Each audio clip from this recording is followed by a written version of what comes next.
Welcome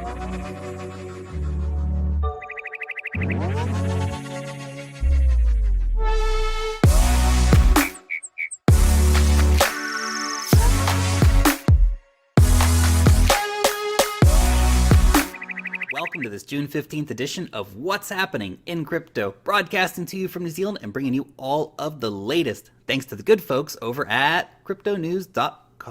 Today we're talking about the SEC, why Western Union was not impressed with XRP, net neutrality, and so much more. And make sure to stick around till the end to see the winners of the Elastos giveaway and to find out about next week's exciting giveaway. Looking at the markets here first, $6,650 for Bitcoin. It's up 4.5% in the last 24 hours. Woo! Of course, that masks the fact that it's still down like 10% on the 7-day. And of course, we are only just above the year's all-time lows, which have happened recently. The market is still in a pretty brutal phase, even though, of course, we have a bit of green, which is better than more red, without a doubt. First big story of the day. SEC official pushes back on claims that Ether is a security.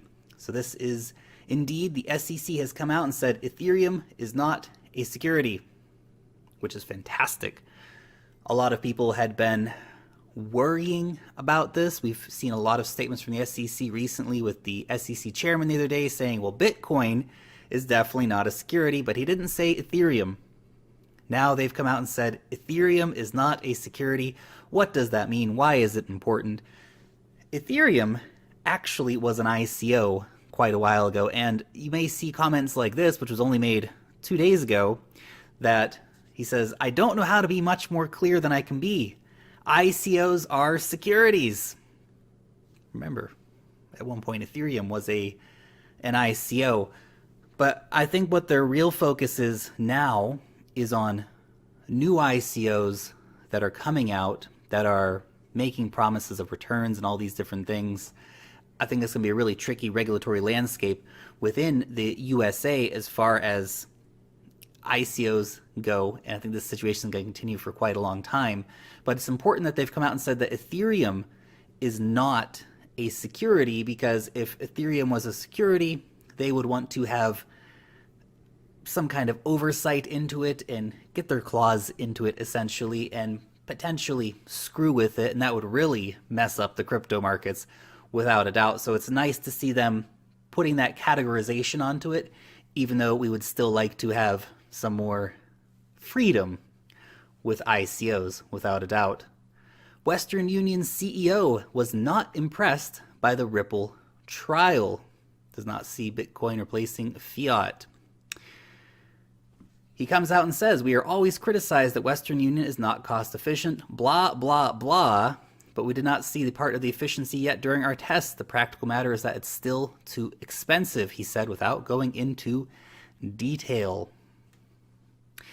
Now, Ripple hit back on this, actually, and said that Western Union had only used XRP for 10 transactions. So that doesn't really sound like much of a trial run. It seems to me, and this is just a bit of speculation, like the guys at Western Union were kind of against it anyway. Maybe tried it out a couple of times, that, whatever, don't care, don't want to do it, or whatever it came down to. But it doesn't seem like they actually really tried it. They're 6 months into the test, and they've only tested it 10 times. That's ridiculous.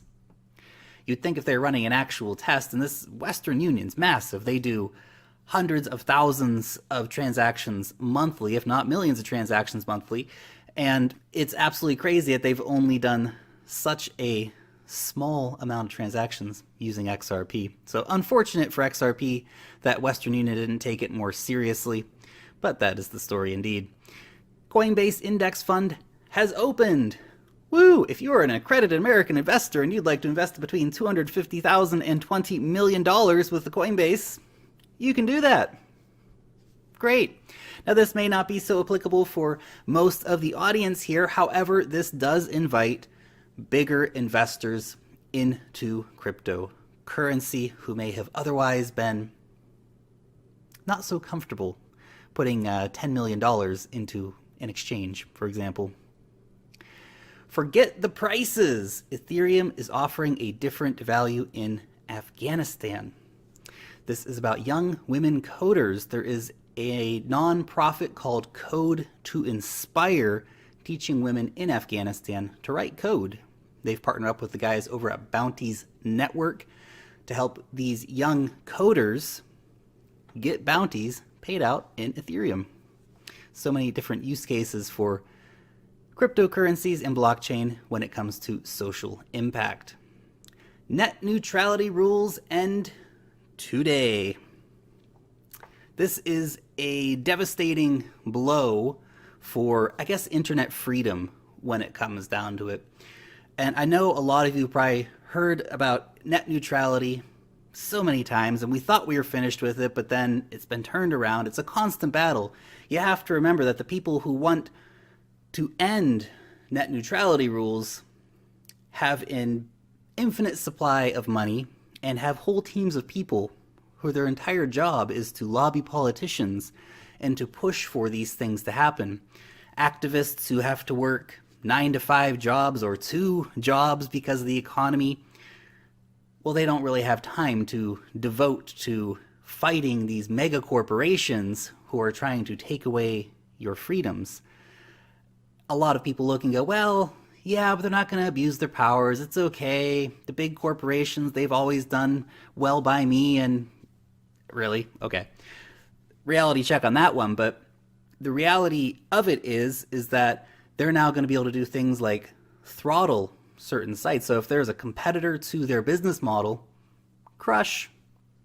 They can also, of course, now demand more money from some of these businesses as well. Nothing good about this overall. It is a worrying trend without a doubt. Motherboard calls it a nightmare combination for consumers with the AT&T Time Warner merger. The internet needs to be a free place. And these kind of deals make the internet a place of giant business, of giant corporation. The great part is that we have all of these blockchain-based projects who are trying to address this exact issue. So many of them are coming out, and it's really encouraging to see so much interest from the community in these projects. We have the Noya Network ICO coming up. We have the NKN, new kind of network, which has just come out of ICO. We have Substratum, which has been around for a while. We have Skycoin, which has been around for a while. We have MadeSafe. We have so many different projects that are trying to make a new internet. An internet that is free of censorship, because I'm telling you, with the big corporations in charge, we're going to have a censored internet. If you don't think that they're going to crush their competition and charge more to the end user and more to the websites, you're wrong. That's exactly what they're going to do, because it improves their bottom line. On to our next story. The EOS blockchain is now officially live. It lives. It lives. Now, 15% of token holders have voted to establish the 21 elected block producers. Blockchain has been launched. That's actually a worryingly small percentage of people voting. So that's 15% of token holders, actually 15% of tokens, not of token holders. That could have actually only been a few percent of actual token holders, but 15% of registered tokens needed to vote to elect the block producers. And I would imagine that many of the block producers themselves would have a decent stake in this game. So a rather undemocratic process, unfortunately. And it's an interesting experiment in democracy on the blockchain. Unfortunately, it's hard to get people to turn out to national elections, let alone to something like this where the rules weren't, I think, conveyed to people clearly enough, and the necessity to do this wasn't conveyed to people clearly enough, and the fact that this was going to happen wasn't conveyed to people clearly enough. Could have gone a lot better, but nevertheless, EOS is up and running. Apple blocks crypto mining apps on its products. Good thing?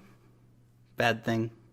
Hard to say. It's good because a lot of crypto mining apps can potentially be malicious, but it's bad on the flip side because maybe you have your Electronium wallet, for example, and you want to have your simulated mining experience on your Apple phone. Well, that's probably not going to be allowed anymore. The guys over at Horizon State have a very exciting announcement. Great milestone today, the request from a government to submit a proposal for running a national election asked exclusively of Horizon State. We have to wait for this to be signed and all this, but wow, that's really massive. If Horizon State's actually got a country signed on for a national election, huge. On to our next one. Crypto Curve partners with WanChain to become the front end of WanChain. Now, this is an ICO that's actually going to be coming up on WanChain. Nice to see them cementing their partnership and actually coming together for a closer union. Crypto Curve, very interesting ICO that will be coming up here in a few months. Grayscale will be adding Zencash. Curious. Grayscale's been really, I guess, adding a lot of these kind of exciting community-driven projects like Zencash, like Ethereum Classic, like Zcash, for example. Really cool to see that being added into their investment products. That is their 9th one that they have added on. William Shatner, the Star Trek dude. He's got a new enterprise, solar-powered Bitcoin mining farm. But in southern Illinois, not in space, guys. Not in space.